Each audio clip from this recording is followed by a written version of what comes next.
मंगलम भगवान वीरो मंगलम गौतमो गणी मंगलम कुंद कुंदायो जैन धर्मोस्तु मंगलम सर्वमंगल मांगल्यम सर्वकल्याणकारकम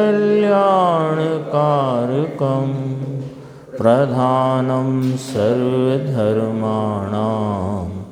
जैनं जयतु शासनं सहजानंद चैतन्य प्रकाशाय महीयसे नमो अनेकांत विश्रांति महिमने परमात्मने।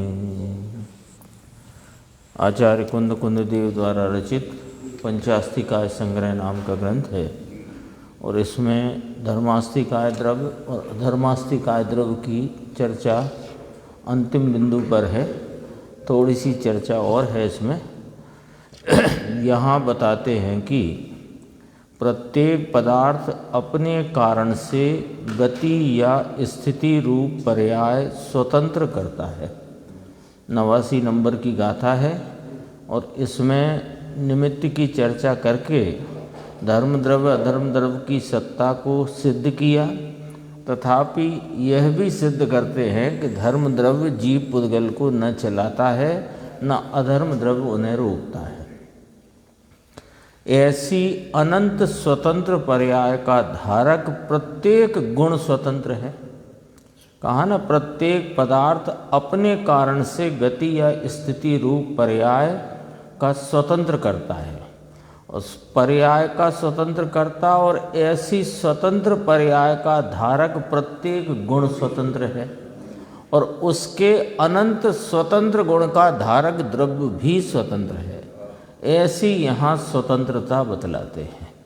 यानी पर्याय की स्वतंत्रता स्वीकार करो तो द्रव्य की स्वतंत्रता स्वीकार होती है। ये न्याय है ना। पर्याय किसी अन्य से होती मानो तो द्रव्य भी स्वतंत्र सिद्ध नहीं होता। पर्याय प्रत्येक पर्याय तीन काल की अनादि अनंत होने वाली प्रत्येक द्रव्य की प्रत्येक संपर्याय वह स्वाधीनपने अपने द्रव्य से उत्पन्न होती है और उस द्रव्य में उस पर्याय में व्यक्त होने वाले अनंत गुण स्वतंत्र हैं और उन स्वतंत्र गुणों को धरने वाला उनका आश्रयभूत द्रव्य वो भी स्वतंत्र है। द्रव्य स्वतंत्र, उनके गुण स्वतंत्र और उनकी प्रत्येक समय की पर्याय स्वतंत्र। ये वस्तु व्यवस्था ऐसी है, इसमें किसी का कोई हस्तक्षेप है नहीं। जो ये माने तो अपने को स्वाधीन सत्स्वरूप देखने से ही धर्म की शुरुआत परिणति में हो सकती है।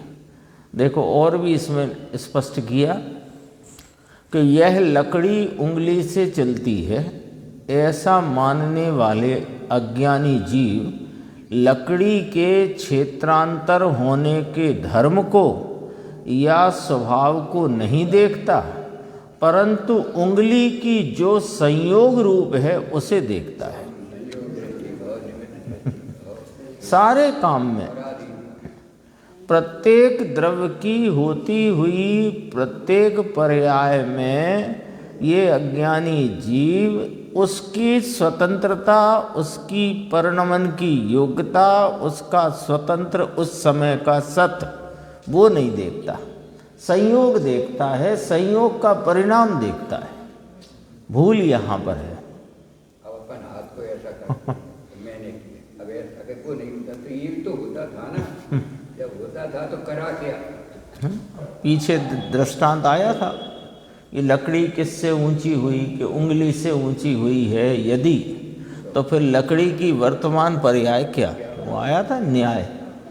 अब कहते हैं कि जो मानता है कि ये उंगली से ऊंची हुई तो उसने उस लकड़ी के क्षेत्रांतर होने का उस समय का परिणाम उसमें रहा हुआ वो धारी राखेला भाव धर्म और उसका स्वभाव तीन बातें देखो, क्षेत्रांतर हुआ ना, लकड़ी का इधर से इधर क्षेत्रांतर हुआ, ऐसे इधर से इधर लकड़ी आई, तो उसमें उसकी क्षेत्र से क्षेत्रांतर रूप परिणमन की उस समय की योग्यता, उसमें क्रियावती शक्ति का स्वभाव त्रिकाल जो पड़ा हुआ है, और उसमें ऐसे परिणमन के भाव को धारण करके रखा है त्रिकाल। प्रत्येक वस्तु का जो जो परिणाम जिस जिस समय पर होता है, वह परिणाम तो अपने अवसर पर उपस्थित होता है, लेकिन उस परिणाम से परिणमने की योग्यता तो द्रव्य ने त्रिकाल धारण करके रखी है। वो केवल ज्ञान का विषय बनता है।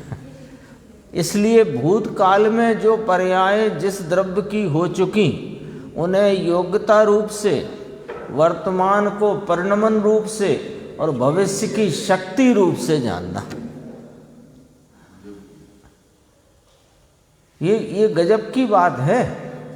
इसी कारण तो जो वर्तमान पर्याय के अतिरिक्त बीत चुकी पर्याय और भविष्य की जो पर्याय अभी उत्पन्न हुई नहीं, उन्हें केवल ज्ञान इसलिए ही जान लेता है क्योंकि वो धर्म वस्तु ने धारण करके रखा है। नहीं, उसमें आया प्रवचन 7, 36, 37, 38, 39 का था ज्ञान तत्व प्रज्ञापन में कि साहेब जो पर्याय अभी उत्पन्न नहीं हुई और जो पर्याय उत्पन्न होकर विनष्ट हो चुकी, वे तो असत हैं, वे तो हैं नहीं, सत नहीं है, वे असत रूप हैं। तो असत पर्यायों को केवल ज्ञान कैसे जान लेता? इसकी शंका नहीं है। सत को जानता है, ये बात तो हमें समझ में आती है, पर असत को कैसे जान लेता है? कि उसका जवाब दो तरह से है कि वह केवल ज्ञान वस्तु को समग्रपने जानता है। फिर कहा कि यदि वह ज्ञान वस्तु के समग्र स्वरूप को न जाने तो फिर उसे दिव्य कौन कहेगा? दो जवाब आए हैं उसमें। तो समग्र को जान लेता है। समग्र वस्तु यदि जानी जाए तो वस्तु में जो पर्याय होकर नष्ट हो चुकी हैं और जो पर्याय अभी उत्पन्न हुई नहीं है और जो पर्याय अभी वर्तमान परिणमित है, वे सब पर्यायों का धर्म वस्तु ने धारण करके रखा हुआ है। ख्याल करो तो एकदम ऐसा गजब का है, ज्ञान तत्व की बहुत गजब की बात है। मारीच की पर्याय, अकौआ की पर्याय, भील की पर्याय, सिंह की पर्याय, सिद्धार्थ के पुत्र की पर्याय, तीर्थंकर की पर्याय, केवल ज्ञान की पर्याय, सिद्धत्व की पर्याय, सब पर्याय उस जीव ने धारण करके रखी। पर्याय रूप नहीं, पर्याय तो एक वही है जो वर्तमान व्यक्त है। क्योंकि पर्याय व्यक्तता के भाव को कहते हैं, लेकिन जो भूतकाल में व्यतीत हो चुकी वे योग्यता रूप थी वस्तु में, तो योग्यता रूप से गिनना उसे है। पर्याय थी लेकिन उनका धर्म योग्यता रूप, और आगे जो होने वाली है वो शक्ति द्रव्य में अभी विद्यमान है, भविष्य की अनंत काल की पर्याय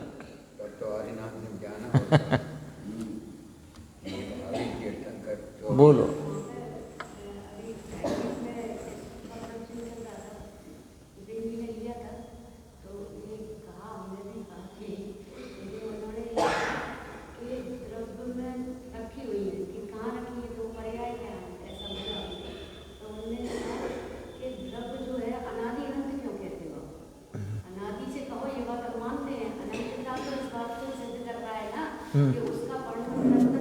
चलेगा चलेगा।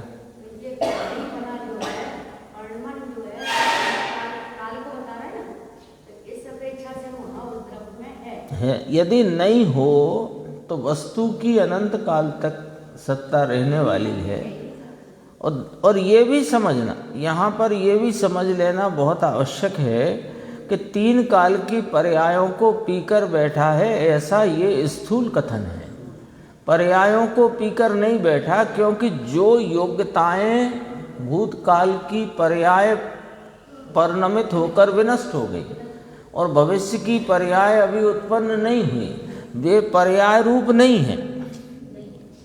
पर्याय तो एक ही होती है वर्तमान, वे उसकी योग्यता रूप भाव और शक्ति रूप भाव उसके धर्म हैं। उसको उस वस्तु ने धर्म माने क्या, धारण करके रखा हुआ भाव, उसका नाम धर्म है। धर्म की जब चर्चा आती है 47 नय का परिशिष्ट है प्रवचन सार में, तो धर्म के नाम पर एक तो वस्तु में वस्तु की संरचना रूप धर्म है, जैसे नित्यता अनित्यता, एकपना अनेकपना, सतपना असतपना, ऐसे विरोधी, ये वस्तु के परिणमन रूप नहीं है, ये वस्तु की संरचना रूप है, उसके स्वरूप रूप है। और प्रत्येक समय होने वाला परिणाम जो हो रहे हैं, हो चुके और होंगे, वे परिणाम भी वस्तु ने धारण करके रखे हुए। धारी राखेला भाव गुरुदेव की भाषा है, उसमें आ गई है चर्चा बहुत 47 नय के परिशिष्ट में। हाँ, अनंत धर्मों का अधिष्ठाता स्वामी एक, तो उसमें अनंत धर्म में सिर्फ यही नहीं लेना है नित्य नित्य एक अनेक, एक एक पर्याय, एक एक गुण की एक एक पर्याय, अनंत गुण की एक समय में अनंत पर्याय, ऐसी अनादि अनंत की पर्याय, वे सब धारण करके बैठा है। इसलिए गुरुदेव ने यहां कहा, देखो कितनी बात कही है, लकड़ी के क्षेत्रांतर होने का परिणाम हुआ, उसका धर्म या स्वभाव, 3 चीजें ली। लकड़ी यहां से यहां आई, तो लकड़ी यहां से यहां आई, तो इसमें क्या देखना कि इसमें ये देखना कि लकड़ी के इधर से क्षेत्रांतर होने का परिणमन, वो उस समय का उसका स्वयं परिणाम है। एक स्वयं परिणाम कल आया था, स्वयं परिणाम है एक, और ऐसे परिणमने का धर्म उसने धारण करके रखा है 2। और क्रियावती शक्ति, जो उस परिणमन का जो भाव का आधार गुण क्रियावती शक्ति, वो उसने त्रिकाल धारण करके रखी है, उसमें वह त्रिकाल उस शक्ति स्वरूप है। ये 3 बातें देखो तो संयोग देखने की जरूरत नहीं पड़ेगी। स्वभाव को देखोगे तो संयोग बराबर। छोटी छोटी बातें हैं गुरुदेव की, लेकिन महत्वपूर्ण बहुत है ना। अभी स्वतंत्रता बताई, पर्याय की स्वतंत्रता है, तो ऐसी अनंत स्वतंत्र पर्याय का धारक प्रत्येक गुण स्वतंत्र है, और उसके अनंत स्वतंत्र गुण का धारक द्रव्य स्वतंत्र है। और ये स्वतंत्रता बैठे तो फिर ये अगली 3 पंक्ति समझ में आती है। अपने को भी स्वभाव से नहीं देखता अपने को स्वभाव से देखता, अपने को भी संयोगों से देखता है। अनादि से स्वयं अपने को नहीं जानने का, नहीं पहचानने का अपराध करता आ रहा है, और देखता है कर्म के उदय को। संयोग, वो संयोगी है। दर्शन मोहिनी का उदय चल रहा है, अरे उदय उसमें चल रहा है, तेरे में क्या चल रहा है? इधर देखो ना, इधर मिथ्यात्व का परिणमन चल रहा है, मिथ्यात्व परिणाम का धर्म इसने धारण करके रखा है, और स्वभाव से ये मिथ्यात्व से रहित है, ऐसा देखो ना। परंतु क्या देखता है अज्ञानी?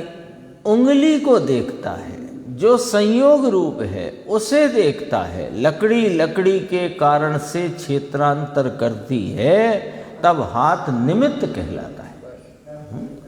उसी प्रकार, अब ये नीचे और गंभीर है, उसी प्रकार जीव और पुद्गल अपने कारण से गमन करते हैं, तब धर्मास्तिकाय निमित्त है। और गमन करते हुए जीव और पुद्गल जब स्थिर होते हैं, तब अधर्मास्तिकाय निमित्त है। धर्म अधर्म दो अरूपी वस्तु हैं, इतना सिद्ध किया। अब देखो, ज्ञान में ज्ञात होने योग्य है,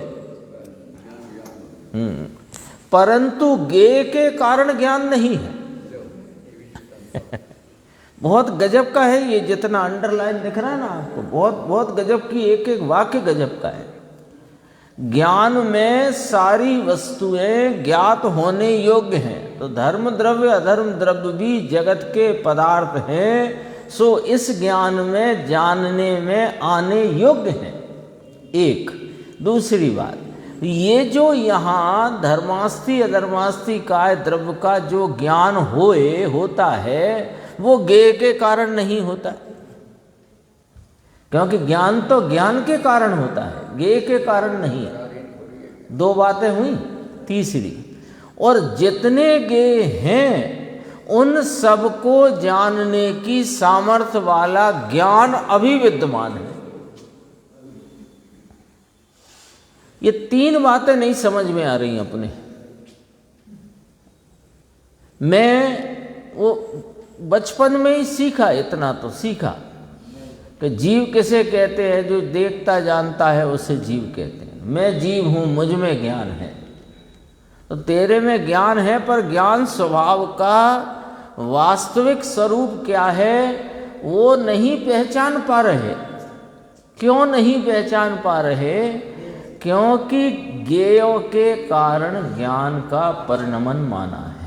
तो भूले ज्ञेय से ज्ञान है, इंद्रियों या विषयों में 24 घंटे इसी की दौड़ में लगा रहता। जितने पदार्थ हैं जगत के वे ज्ञेय हैं और मैं ज्ञान हूं। पहले तो हिस्सा करो, पहले तो बंटवारा कर दो। मैं ज्ञान स्वरूप और जितने जगत के चेतन अचेतन पदार्थ वे सब ज्ञेय हैं। एक दूसरा, वे ज्ञेयों से ज्ञान नहीं होता, ज्ञान ज्ञान से होता है। दूसरा पॉइंट, ये तीन बातें यदि समझ में आ जाएं, यानी ये बात बराबर विचार करके और न्याय से अपने में निर्णय करे, खुद न्यायाधीश होकर, कल आया था, स्वयं न्यायाधीश होकर निर्णय करे, तो इसे कोई संसार में अब रोक नहीं सकता। ये तो जाएगा ही पार, निश्चित पार हो जाने वाला है। कौन रोकेगा इसका? निर्णय करना अपना काम है, याद करना काम नहीं है अपना। याद करना काम नहीं है, वो तो ज्ञान के क्षयोपशम की ऐसी कोई विशेषता प्रकट हो विकास रूप, याद रह जाए। याद करने में उलझो मत। यहां तो जो कुछ सामने आया है उसको इतने रुचि पूर्वक समझो कि याद रह जाता है, और उसका विचार में लेकर उसको बराबर न्यायाधीश होकर न्याय से निर्णय करो। ये काम तो सबको व्यक्तिगत ही करना पड़ेगा, है ना। स्वाध्याय सामूहिक हो सकती है, निर्णय व्यक्तिगत है। निर्णय सामूहिक नहीं हो सकता। देखो, ज्ञान भिन्न है और जगत के सब चेतन अचेतन पदार्थ वे ज्ञेय हैं। तो एक तो ये पहला बंटवारा। दूसरा, ज्ञेय के कारण ज्ञान नहीं है, यानी ज्ञान के कारण स्पनेज में ज्ञान से ज्ञान होता है। दो बात हुई। तीसरी बात, हाँ, जितने ज्ञेय हैं ये स्वीकार करो, अभी जितने ज्ञेय हैं जगत में उन सबको जानने की सामर्थ्य वाला मेरा ज्ञान स्वभाव अभी विद्यमान है। अभी केवली परमात्मा जानते हैं और मैं जानने की सामर्थ्य वाला हूं। वे सर्वज्ञ हैं, मैं सर्वज्ञत्व स्वरूप हूं।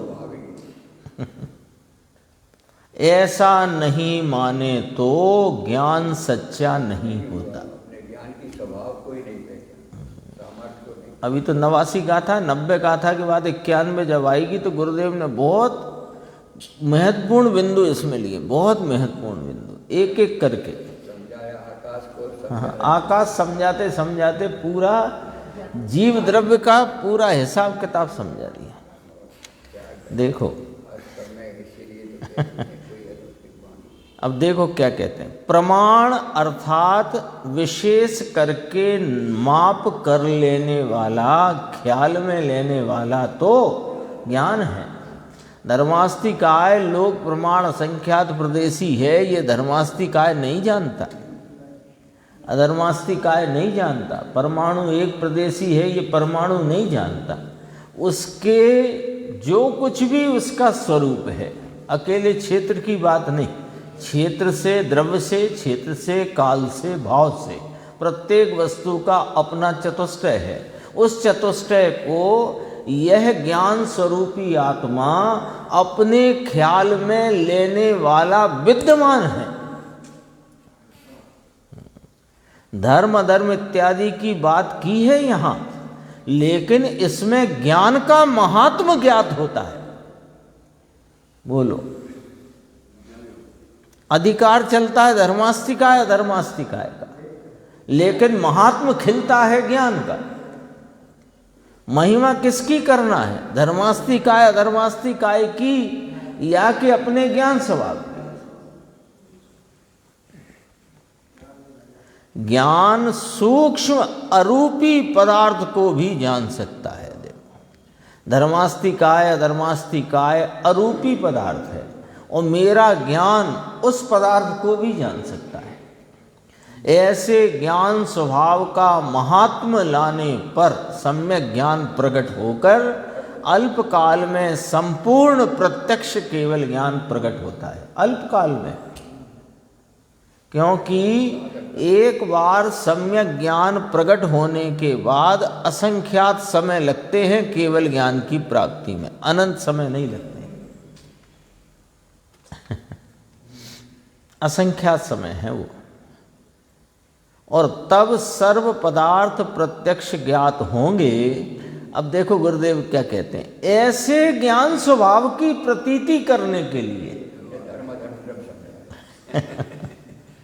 धर्म अधर्म द्रव्य को समझाने नहीं समझाया।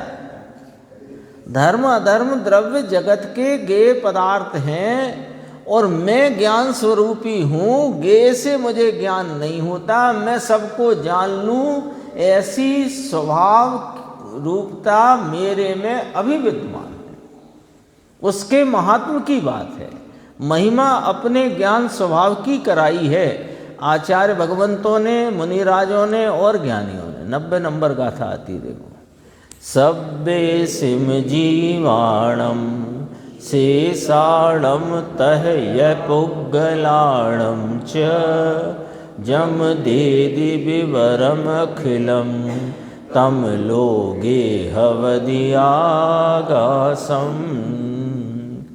जीव पुद्गल धर्म आदिक लोक में जो द्रव्य है अवकाश देता इन्हें जो आकाश नामक द्रव्य वह। अब आकाश द्रव्यास्तिकाय का व्याख्यान है। टीका में कहा ये आकाश के स्वरूप का कथन है। अन्वयार्थ, लोक में जीवों को और पुद्गलों को वैसे ही शेष समस्त द्रव्यों को जो संपूर्ण अवकाश देता है वह आकाश है। हाँ, अवकाश देता है माने देखो इसमें अवगाहन देता है और अवकाश देता में थोड़ा फर्क समझना।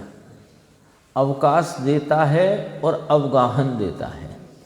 अवगाहन माने स्थान देना और अवकाश माने उनके अपने क्षेत्र हैं, उसमें वे अपने क्षेत्र में अपने आधार रहे हैं, उसमें निमित्त होता है।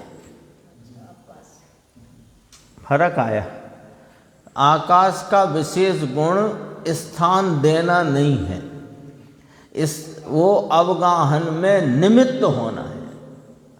तो निमित्त होना है तो नैमित्तिक क्या आया कि वे द्रव्य स्वयं अपने क्षेत्र भाव से, उन पे भी तो क्षेत्र है ना, तो वे स्वयं क्षेत्र से स्वयं में रहे हुए हैं।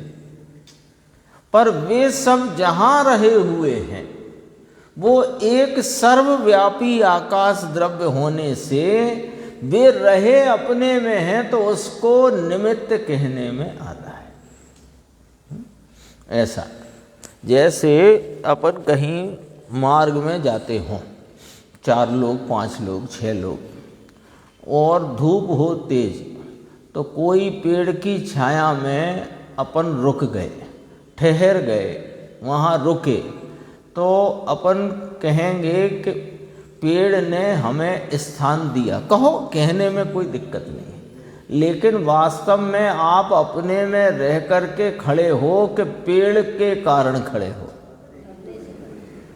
लेकिन वहाँ खड़े हो तो वो उतना निमित्तपना उसका आएगा।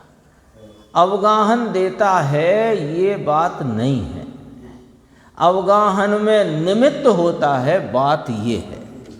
तो पेड़ निमित्त हुआ, नहीं रुकते। क्योंकि ऐसा क्यों है कि आकाश ही अवगाहन का हेतु है कि वो सर्वव्यापी द्रव्य है, सर्वव्यापी है। इसलिए देखो, इसमें बहुत संक्षिप्त टीका है।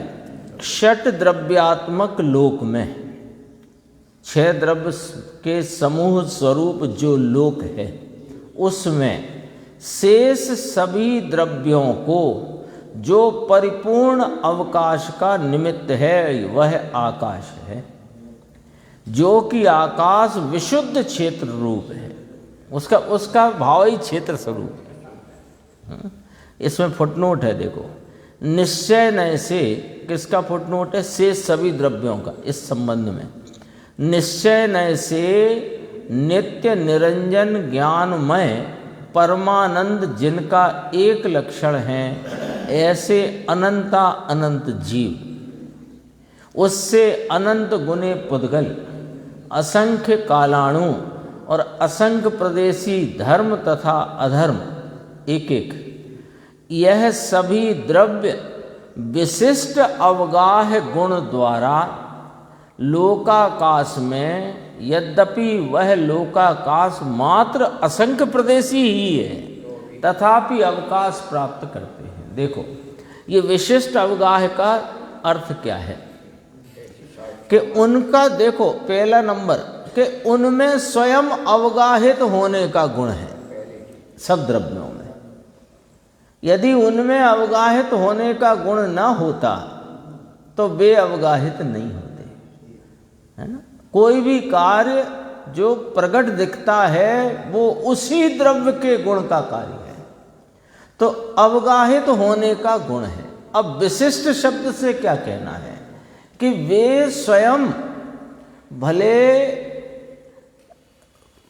अनंत हैं संख्या में, जीव अनंत, असंख्यात प्रदेशी सब जीव अनंत, और एक प्रदेशी अनंता अनंत परमाणु, और लोक असंख्यात प्रदेशी।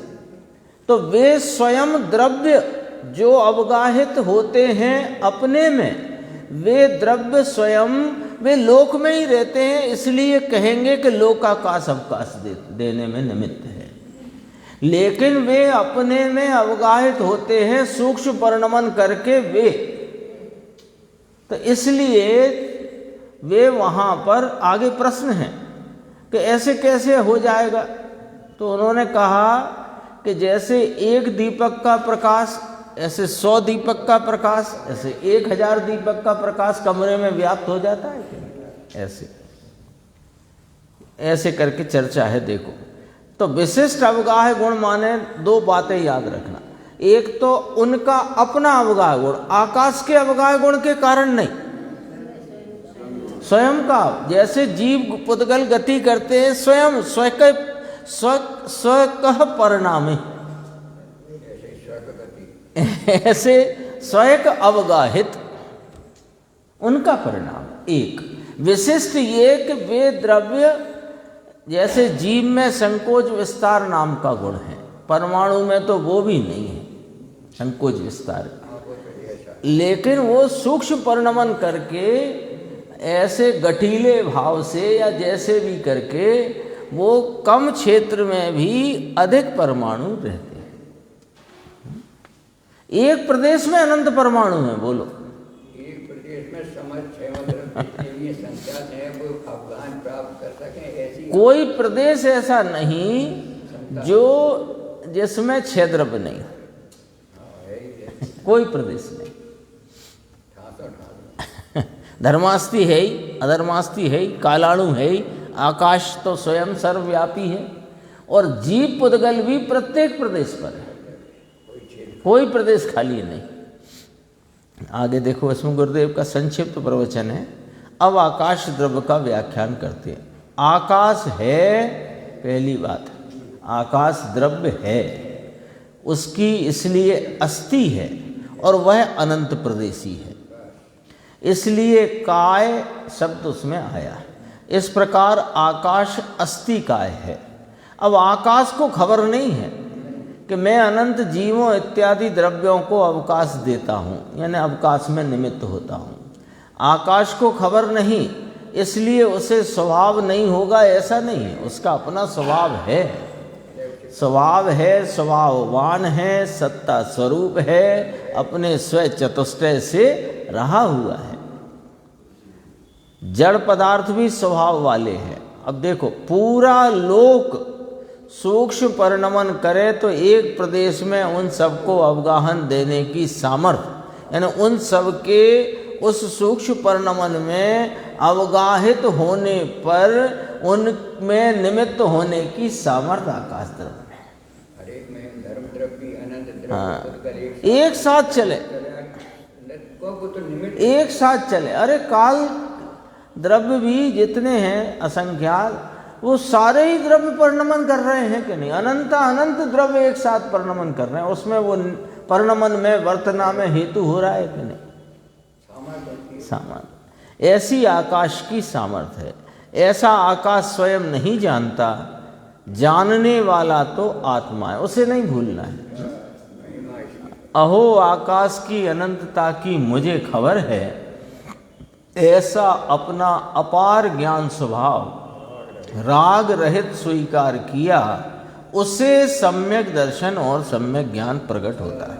उससे भी सम्यक दर्शन की प्राप्ति हो जाए। समस्त जीव धर्म, अधर्म, काल और पुद्गल, इन 5 द्रव्यों को आकाश अवगाहन देता है। ऐसा कहने में आता है, अवगाहन में निमित्त है ना। यदि वो अवगाहन देता है, अपन ये तो बोलने में आता है लेकिन समझना अपने को है। यदि वो अवगाहन देता है तो इसका क्षेत्र क्या करता है, और ये अपने आधार है कि आकाश के आधार है? अपने आधार, अपने क्षेत्र भाव से चतुष्ट है कि नहीं? उसका अपना विस्तार है कि नहीं? सब में प्रदेशत्व गुण है कि नहीं? सबका अपना प्रदेशत्व गुण है कि नहीं?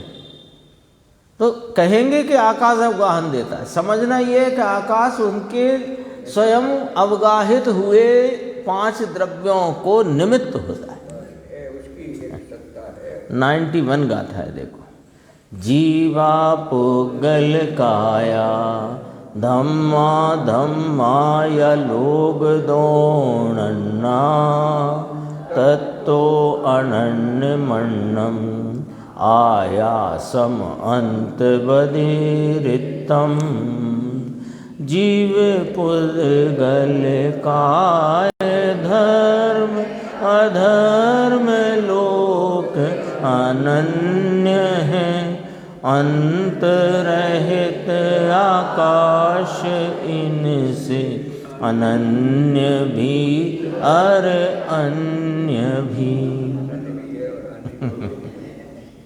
देखो, अनन्य और अन्य का यहाँ कहना ये है क्षेत्र अपेक्षा। क्षेत्र अपेक्षा समझना, वे अनन्य हो गए तो सब द्रव्य मिलकर एक हो गए हैं, ये नहीं कहना है ना। क्षेत्र अपेक्षा, जैसे कहा था धर्मास्तिकाय और धर्मास्तिकाय भिन्न भी हैं और अभिन्न भी हैं। अभिन्न कहा था कि एक क्षेत्र में ही दोनों रहे हुए हैं, समाये हुए हैं, इस अपेक्षा अभिन्न है। और अपने अपने द्रव्य गुण पर्याय से रहे हैं, अपनी अपनी सत्ता अस्तित्व से रहे हैं, इसलिए भिन्न है। तो ये सब द्रव्य भिन्न है, तथापि क्षेत्र अपेक्षा उन्हें अनन्य कहा। देखो अन्वयार्थ क्यों कहना है ये, टीका की पहली लाइन, ये लोक के बाहर भी आकाश है, इसकी सूचना देना है। अन्य और अनन्य की बात यहाँ सामने रखी।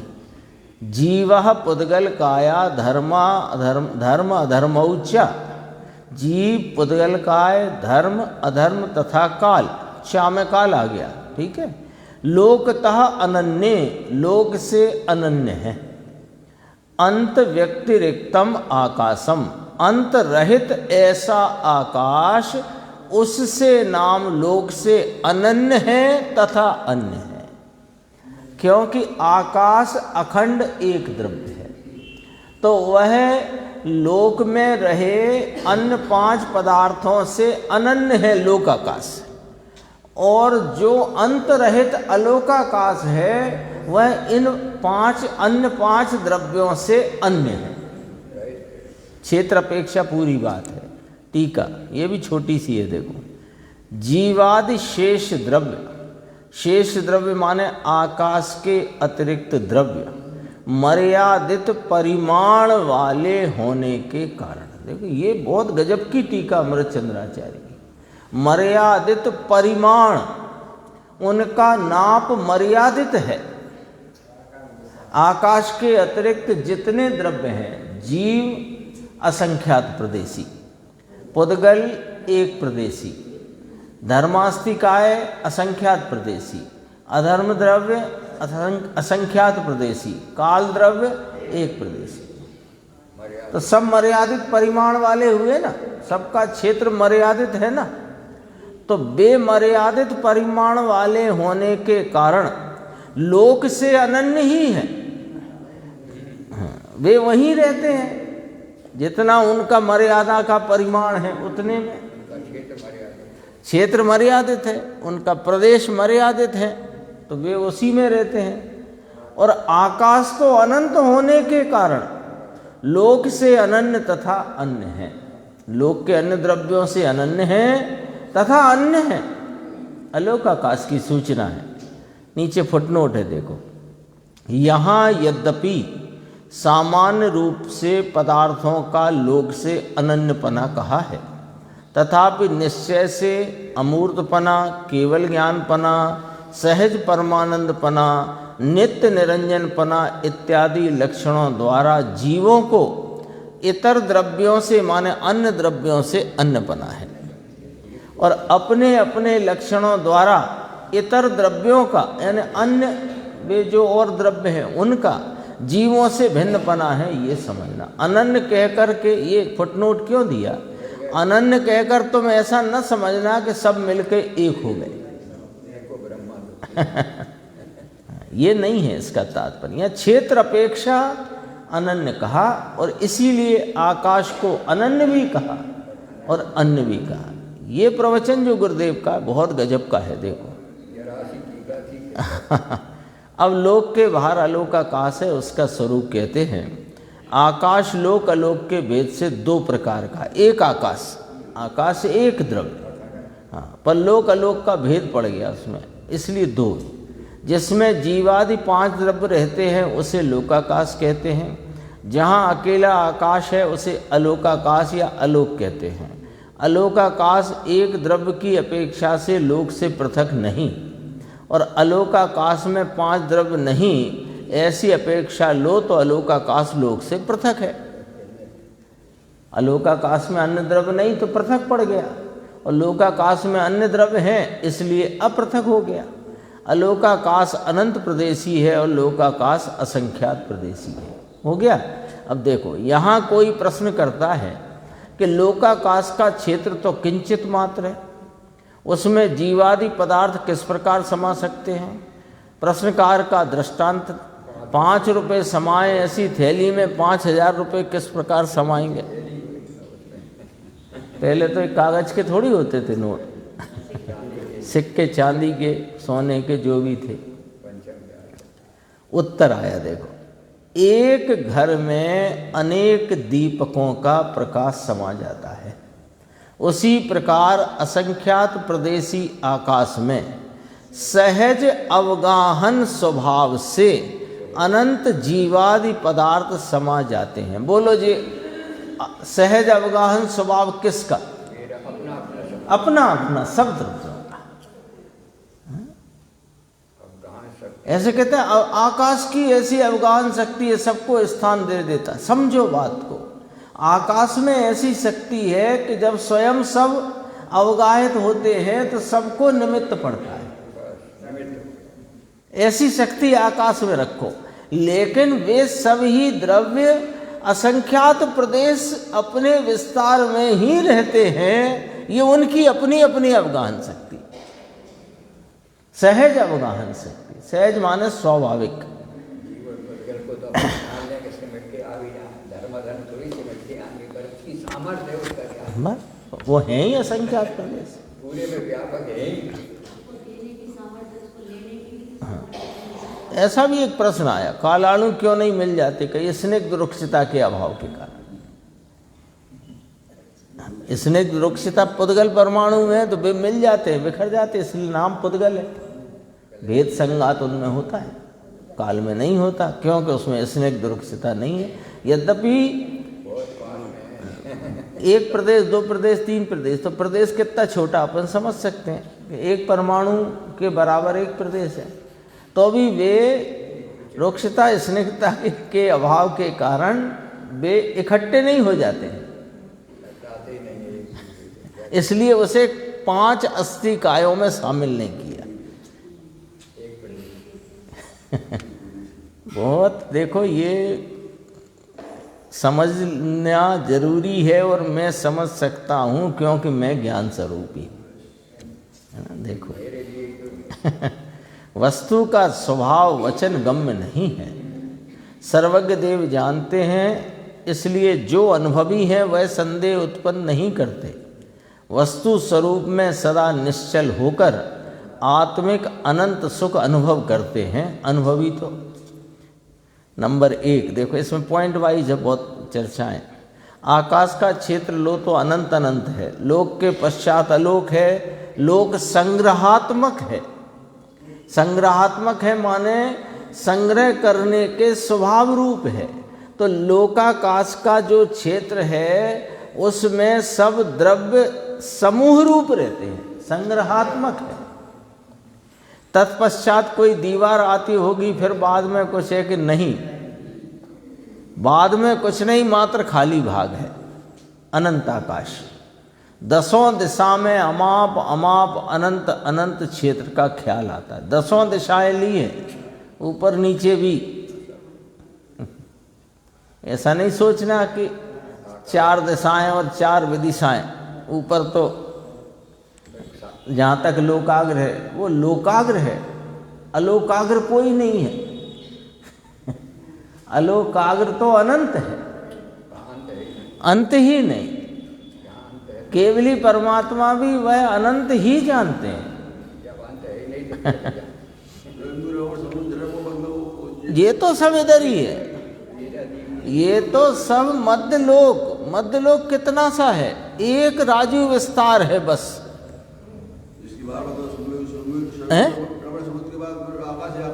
नहीं नहीं, लवण समुद्र के बाद असंख्यात द्वीप समुद्र, ये तो पहला समुद्र है लवण समुद्र। पहले में पहले सेंटर में जम्बू द्वीप, जम्बू द्वीप के बाद लवण समुद्र, लवण समुद्र के बाद द्वीप समुद्र, द्वीप समुद्र, द्वीप समुद्र, द्वीप समुद्र, ऐसे असंख्यात द्वीप समुद्र। अंतिम समुद्र स्वयंभू रमण समुद्र। हाँ, उसके बाद जो आकाश है वो अलोक आकाश है। हाँ, ये ऐसे में अभी ऊपर तो और भी लोकाकाश है, नीचे भी लोकाकाश है। ये तो मध्यलोक में बात करी अपन ने। जम्बू द्वीप तो मध्यलोक में है, लवण समुद्र मध्यलोक में है, फिर वो और दुगने दुगने विस्तार वाले हैं। हाँ, वो बात वलय तो एक वो भी वहाँ वायु रूप वलय है, वो भी पुद्गल का ही क्षेत्र है। हाँ, वो उसके बाद सब अलोकाकाश 10 दिशाओं में, 10 दिशाओं में। जम्बू द्वीप एक कितना बताए, 1 लाख योजन, उससे डबल लवण समुद्र 2 लाख योजन, फिर दुगना दुगना दुगना दुगना करते चले जाओ, और 2.5 द्वीप आता है। तो जम्बू द्वीप, लवण समुद्र, फिर धातकी खंड, फिर समुद्र का नाम क्या है, तो नहीं, धातकी है शायद नाम, कालोददी। कालोददी के बाद पुष्करवर द्वीप और पुष्करवर समुद्र। और पुष्करवर द्वीप में वलयाकार भाग पड़ा हुआ है, वो मनुष्य क्षेत्र है, उसके बाद मनुष्य जा नहीं सकता। वहाँ मानुषेत्तर पर्वत है, आधे पुष्कर, आधे पुष्कर। फिर उसी में 5 मेरु हैं, उसी में 160 विदेह हैं, उसमें 5 भरत हैं, 5 ऐरावत हैं। ऐसे 170 तीर्थंकर विधान किया था ना, अजितनाथ के समय में थे 170 तीर्थ। वो तो कोई अद्भुत है, ये तो अपने को मिली है बस समझ के महिमा करो कि सर्वज्ञ के ज्ञान में, सर्वज्ञ के ज्ञान में ये सारा सब कुछ स्पष्ट झलकता है, और ऐसा ज्ञान स्वभाव मेरा है।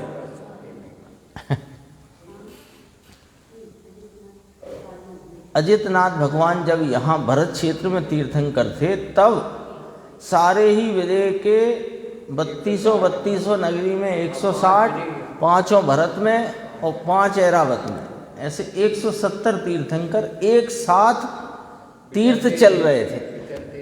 मतलब भागभूमि पे। हाँ, 2.5 द्वीप में है सब रचना इसी की।